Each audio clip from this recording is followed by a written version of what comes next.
নমস্কাৰ এটি গুৰুত্বপূৰ্ণ বাতৰি লৈ নিউজ নৰ্থ ষ্টুডিঅ'ত মই মুকিবুল সিং যোৰহাট চহৰস্থিত এখনি প্ৰতিষ্ঠিত অগ্ৰণী শিক্ষানুষ্ঠান চিনামৰা মহাবিদ্যালয়ৰ অসমীয়া বিভাগৰ উদ্যোগত অনুষ্ঠিত হৈ যায় এটি মনোজ্ঞ বক্তৃতা অনুষ্ঠান নিউজ নৰ্থ এক বিশেষ প্ৰতিবেদন চিনামৰা মহাবিদ্যালয়ৰ অসমীয়া বিভাগৰ উদ্যোগত মহাবিদ্যালয়ৰ আভ্যন্তৰীণ মান নিৰূপণ কোষ আৰু তামিলনাডুৰ ইণ্ডিয়া একাডেমিক ৰিচাৰ্চ এছ'চিয়েশ্যনৰ সহযোগত আন্তঃবিদ্যাৱৰ্তী ৰূপেৰে একবিংশ শতিকাত উত্থানশীল অনুবাদ পৰিক্ষেত্ৰ শীৰ্ষক এক মনোজ্ঞ বক্তৃতা অনুষ্ঠান অনুষ্ঠিত হৈ যায়।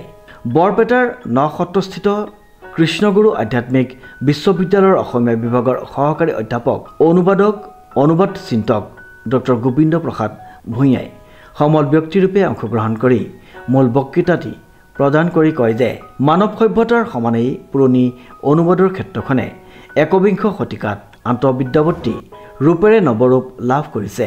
বৰ্তমান বিজ্ঞান প্ৰযুক্তিবিদ্যা আধাৰিত সভ্যতা অনুবাদ অবিহনে নচলে।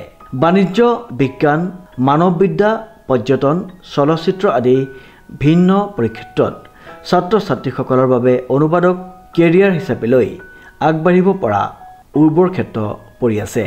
অধ্যাপক অচ্যুত দত্তৰ পৰিচালনাৰে ডক্টৰ দীপেন নাথ আৰু ছাত্ৰ ছাত্ৰীসকলৰ এটি বৰগীত পৰিৱেশনেৰে আৰম্ভ হোৱা অনুষ্ঠানটি সঞ্চালনা কৰে ইংৰাজী বিভাগৰ অধ্যাপক আঘা সৈয়দ ইছলামে। মহাবিদ্যালয়খনিৰ অধ্যক্ষ ডক্টৰ অঞ্জন শইকীয়াই আদৰণি ভাষণ প্ৰসংগত অনুবাদৰ বিশ্ব পৰিপ্ৰেক্ষা সম্পৰ্কেও অৱগত কৰে।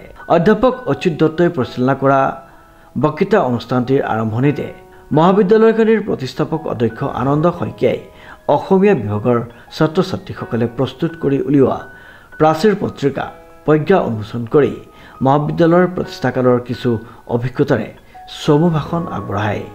অধ্যাপক শেৱালী বৰদলৈয়ে শেষত সকলোৰে প্ৰতি শলাগৰ শৰাই আগবঢ়ায়।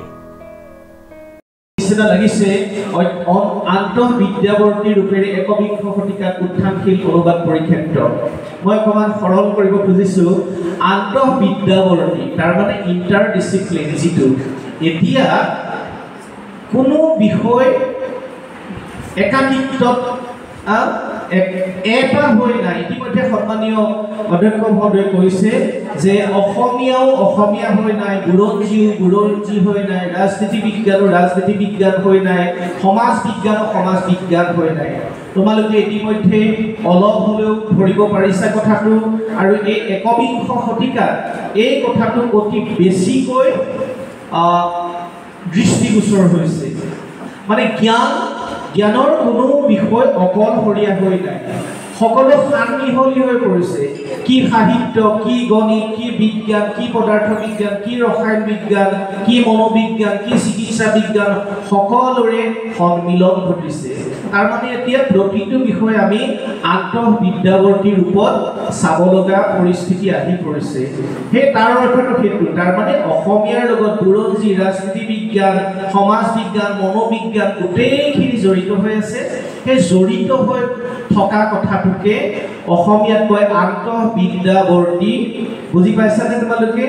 মই সন্মানীয় অধ্যাপক অধ্যাপিকাসকলক লক্ষ্য কৰি কোৱা নাই, ছাত্ৰ ছাত্ৰীসকলক লক্ষ্য কৰি কৈছোঁ। ইণ্টাৰডিচিপ্লিন যিটো আন্তঃবিদ্যাৱৰ্তী। ৰুবুল কলিতাৰ ৰিপৰ্ট, নিউজ নাও।